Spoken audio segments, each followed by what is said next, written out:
एक भिखारी हमेशा की तरह भीख मांगने निकला। भिखारी भिखारियों के मनोविज्ञान को अच्छी तरह जानते हैं। पूजा की थाली में सिक्के ना हो तो लोग सिक्के नहीं रखते। साथ ही अगर किसी भिखारी की झोली में भीख न दिखे तो लोग उसे भीख भी नहीं देते हैं। इसलिए वह अनाज से भरा एक छोटा थैला साथ लेकर चलता था। सुबह जैसे ही वह सड़क पर आया तो उसने सामने से एक रथ को आते देखा। यह राजा का रथ था। भिखारी इंतजार करने के लिए गर्दन झुकाकर खड़ा हो गया। खुद उसका पीछा करने के बजाय रथ उसके पास आकर रुक गया और राजा उसमें से उतरकर उसकी ओर आया। भिखारी का हृदय खुशी से उबलने लगा। मुझे आज राजा से भिक्षा मिलेगी। मेरी गरीबी हमेशा के लिए खत्म हो जाएगी। कल से भीख मांगने का कोई कारण नहीं होगा। उसके मन में तरह तरह के विचार घूमने लगे। राजा उसके सामने आकर खड़ा हो गया और अपनी झोली भिखारी के सामने फैला दी। भिखारी अवाक रह गया। क्या राजा भी मेरी तरह भीख मांगने वाला भिखारी है?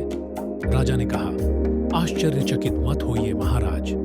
हमारे राज्य पर एक दैवीय संकट आ रहा है। राज ज्योतिषाचार्य ने कहा है कि इससे बचने का एक ही उपाय है। समाधान यह है कि मैं सुबह बाहर जाकर जो सबसे पहले व्यक्ति मिलता है उससे भीख मांगता हूं। मुझ पर दया करो, मेरी झोली में कुछ भिक्षा डाल दो। मैं जानता हूं आप स्वयं भिखारी हैं, लेकिन आज मैं राज्य के हित में एक याचिकाकर्ता के रूप में आपके सामने खड़ा हूं। शास्त्र के लिए शास्त्र पूर्ति ही भीख दे दो। भिखारी का मन बहुत दुखी हुआ, लेकिन जब उसे बताया गया कि उसे शास्त्र पूर्ति के लिए भीख देनी है तो उसे राहत मिली। उसने अनाज से भरी अपनी आधी बोरी में से केवल एक दाना निकाला और राजा की बोरी में रख दिया। राजा ने सिर झुकाकर थैला बंद किया और रथ की ओर चलने लगा। उस दिन भिखारी को खूब भीख मिली, लेकिन उसे खेद था। जब वह घर पहुंचा तो उसकी पत्नी ने कहा, सारे नगर में आपके नाम की चर्चा हो रही है कि राजा ने तुमसे विनती की भीख देने के लिए। अरे वाह, लगता है आज तुम्हें भी अच्छी भीख मिली होगी। भिखारी क्रोधित हो गया और बोला, अरे मूर्ख औरत, क्या तुम कुछ नहीं जानती? आज सचमुच राजा मेरे सामने आए, लेकिन मेरी किस्मत इतनी खराब थी कि वो मुझसे भीख देने को नहीं, बल्कि मुझसे भीख मांगने आया था।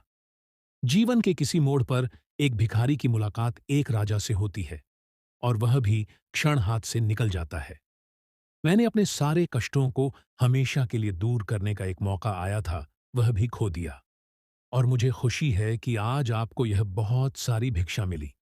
उसने गुस्से में एक झोली फेंक दी। सारा अनाज जमीन पर गिर गया। उसमें एक बीज चमक रहा था। भिखारी ने राजा को अनाज का एक दाना जो दिया था, उसकी भिक्षा का एक दाना सोने में बदल गया।